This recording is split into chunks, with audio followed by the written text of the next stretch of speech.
Well, we're just waiting for a couple minutes. I'm going to be starting at 2 o'clock. My name's Joan and I have a company, Tasteful Voyages Travel, and we're coming to you today from Joan's Kitchen in Lucadia, California, and we're going to be making Roman meatballs. So we're going to start right at 2 o'clock. I have everything ready to go here, and I hope that you enjoy this. I'm going to try to get the demonstration done in about 15 minutes or so, and the recipe is linked in the event, and I'm also going to be posting it in the comments when we're done with the video.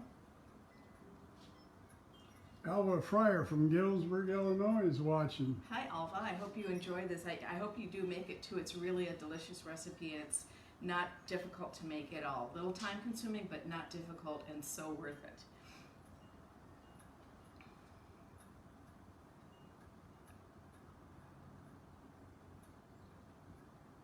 And is it 2? Okay, I'm going to go ahead and get started. So today we are cooking a recipe. It's called Polpette della Nonna, which means Grandma's Meatballs. And this is a recipe that we learned when we were in Rome. I think in the summer of 2014, we had gone there for summer break with Rich's daughters. And we started in Barcelona and had a cooking program in Barcelona, which the girls enjoyed so much, they asked if we could do one in Rome. So we did, and this was one of the many recipes that we made that day. So to make the meatballs, you need to have a pound of ground beef and a pound of ground pork, which I have right here. And I'm actually going to start putting these things into the bowl where I'm going to be mixing them. I have a loaf of Italian bread that I've cut up into little pieces like this, and I have 2 cups of milk, and that's actually going to go over the bread so that the bread gets soaked in the milk, and that's going to get worked into the meatloaf mixture.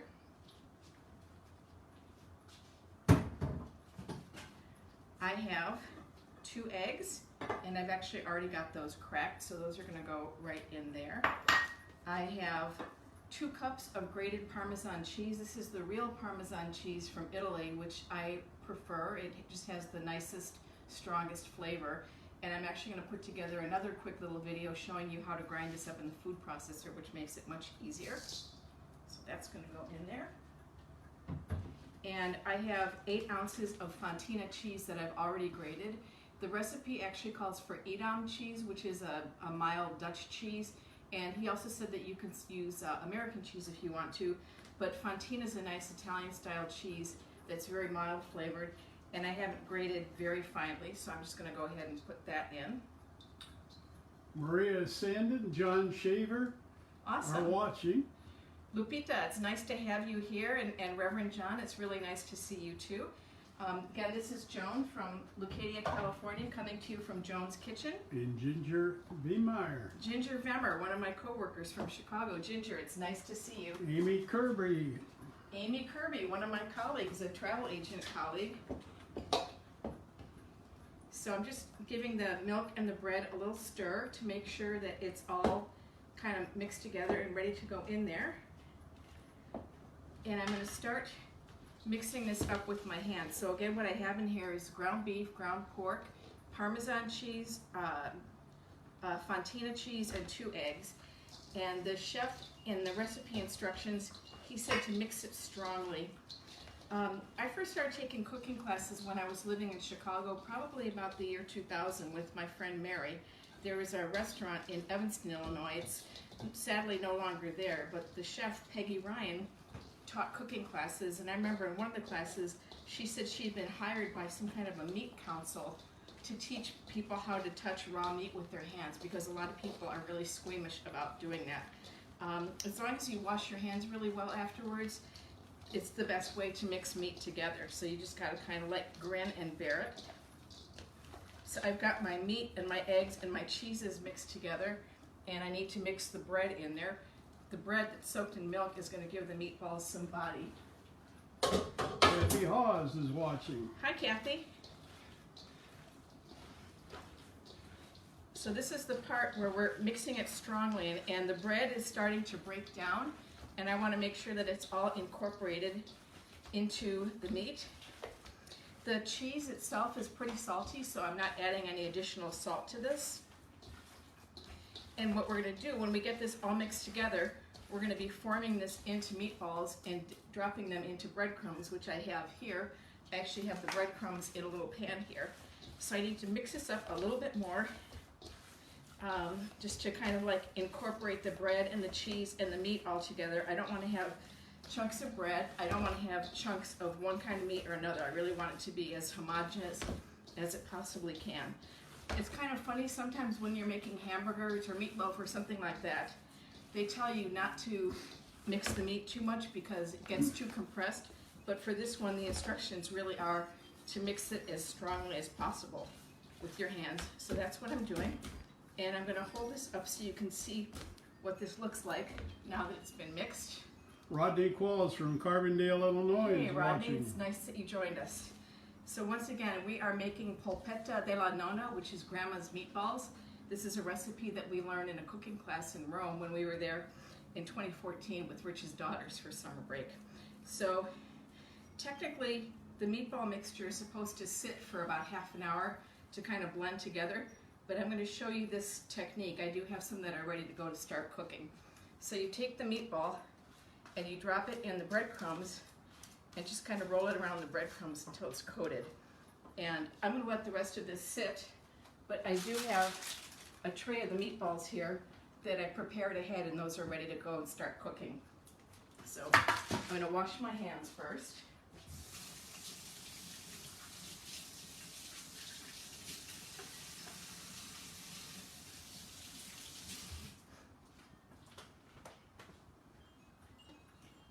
And on the stove, I have a nice heavy bottom pan, and there's some olive oil in the bottom of the pan, and there's 2 cloves of garlic in there. And I'm going to heat this up on a low flame. The chef advised cooking the garlic with the skin still on it. He said that that was because it keeps the vitamins in there, but I've been told by another chef that it's good to brown the garlic with the skins on because it prevents the garlic from burning. And the garlic is really being used just to flavor the oil. Once the garlic has browned a little bit, we're going to be taking it out. I did prepare some in advance, and this is what the brown garlic looks like, which actually will be a nice little snack when I'm done with this. Bill Griffin is watching. Hey Bill, it's nice to see you.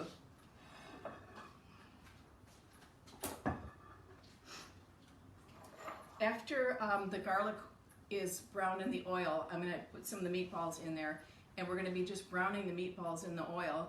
And then what we do is we finish it off with a little bit of white wine. So the white wine, the fat from the meat, the olive oil, makes a really nice sauce. And that's the way these are served. This is kind of an unusual recipe because they're not served in a red sauce. And the kitchen just smells so lovely when you're doing it. The recipe also calls for some kind of fresh herb.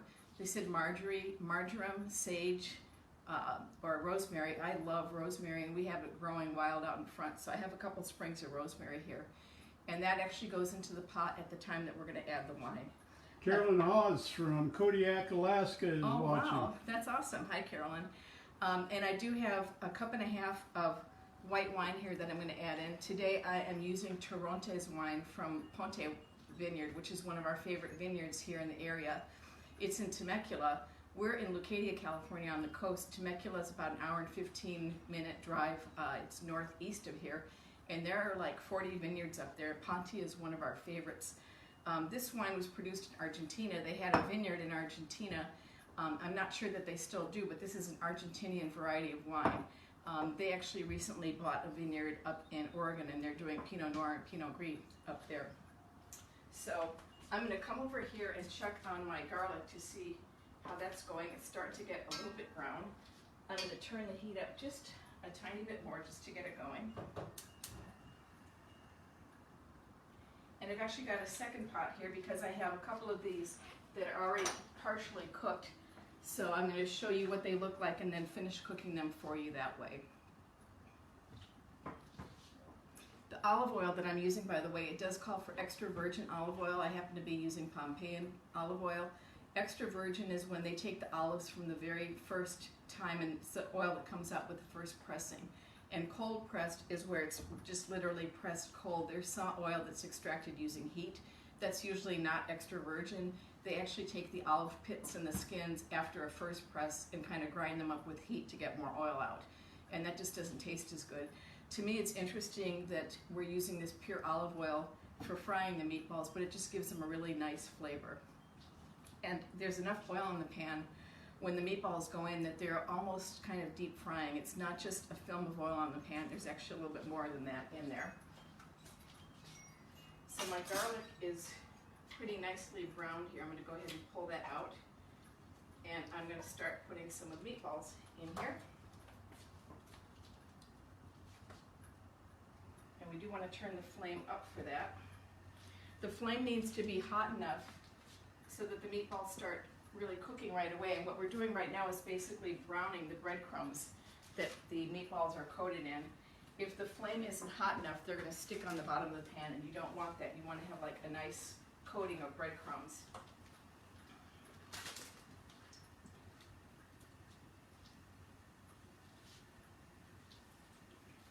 So I've got, I don't know, 8 or 10 of these in here, and I'm going to let them sit a little bit before I start turning them around. When I form the meatballs, you want to make them about 1 inch in diameter, and so when you're browning them with the breadcrumbs on, they're not getting cooked all the way through. Remember that there's pork in there, there's raw pork, and that does need to be cooked thoroughly. So basically the first step is just browning them on the outside, and then when we add the wine to the pan, that's going to braise them and finish cooking them. One other note from the chef is he said not to use Italian sausage because that has a very strong flavor. You really want to use just the ground pork, and this is being flavored more by the cheeses that are going into the mix, as well as the herb and the garlic and the oil. These guys are kind of bubbling away here. So I'm going to start turning them. They're starting to get a little bit brown.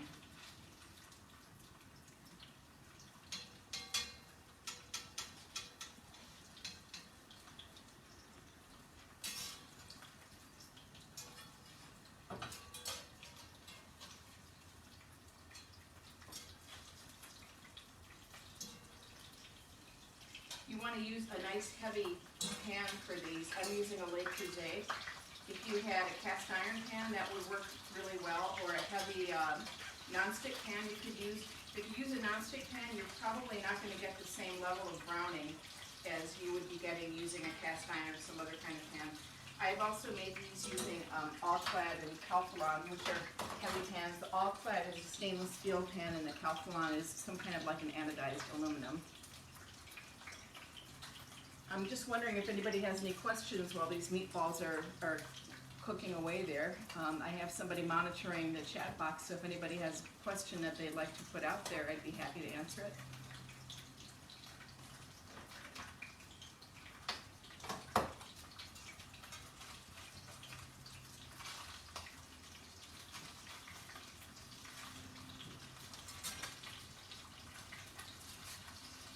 I do have some meatballs that I had partially cooked earlier, and I'm going to go ahead and finish those, but this is what they would look like. They would be about this color, and the crispy stuff on there are the breadcrumbs that are coated, but these are just basically browned on each side, so they need to be finished. So I've got a second pot going over here that I'm going to put these into to finish them, and I'm going to put in a sprig of rosemary and my white wine. And that's going to basically be kind of braising them.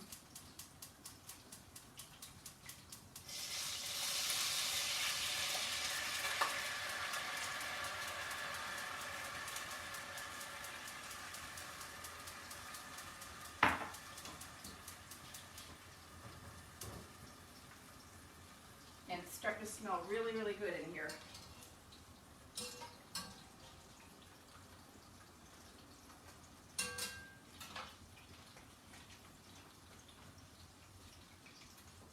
As I mentioned, these meatballs do not have a traditional red sauce with them. The sauce is actually being made by the olive oil that the meatballs were browned in with a little bit of spice or herb. I'm using rosemary today. And then the white wine that they braise in to finish cooking. So that's what we've got going over here. Let me bring this over and show you what this looks like.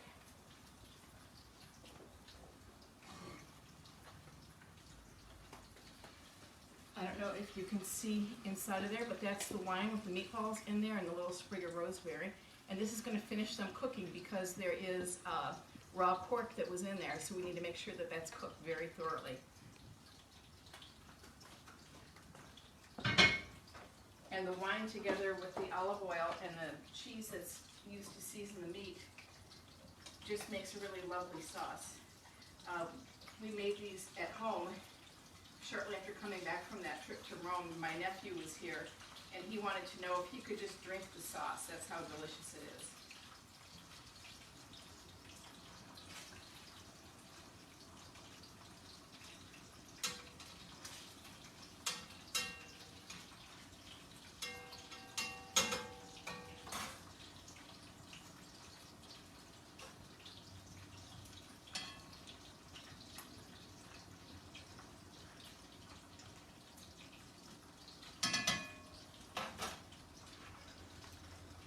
As mentioned, the recipe for this, the Polpette de la Nonna, is in the event that I created for this, and I'm also going to drop a copy of the recipe into the comments when I am done with this, and that way you'll be able to download it. But it's a really good recipe. It's a little bit time consuming to put together, but it's not difficult, and I really do hope that you'll try to make it because it's just such a delicious and kind of unusual recipe. One of the things when we travel, we like food a lot, and I like having food cooking experiences. And there are a lot of companies now that are out there that can help you find a cooking class or share a meal in somebody's home and things like that. So when we are able to travel again, that's something that we really are looking forward to, is doing more of these cooking experiences. And then for me, coming back home and making the things that we learned how to make while we were traveling brings back a lot of memories of the trip to me. And so that's one of the things that I really, really enjoy. I also like, when you're traveling, trying out the food of the country and cooking with people who are from there. It's kind of a cultural thing that makes me feel a little bit closer to the destination that I'm visiting. What else would you serve with the meatballs? I would serve it just with a nice green salad and probably some bread.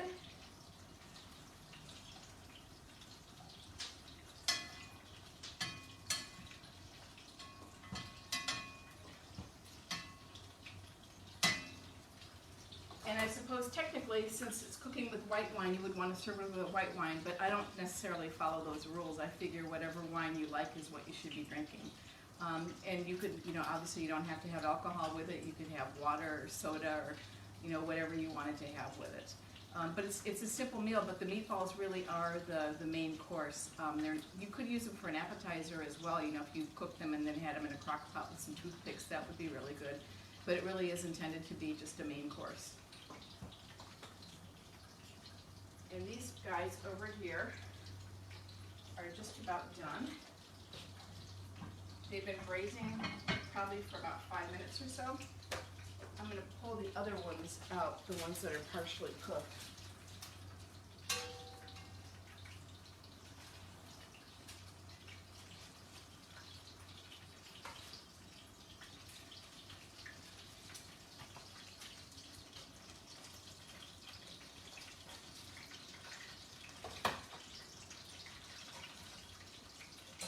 Sticking a little bit.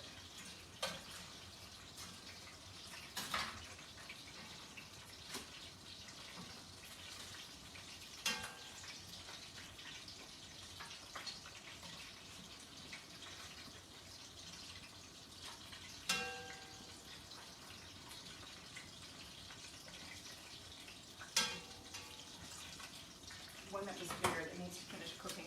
But these are the ones that are partially cooked, and I'm going to go cook the rest of the meatballs, and then when this has been sitting for half an hour, I'm going to make more meatballs out of that, and then finish them off in the sauce. My first batch is done, so I'm going to plate those for you. Roberta Alessandria Oh, is nice. watching.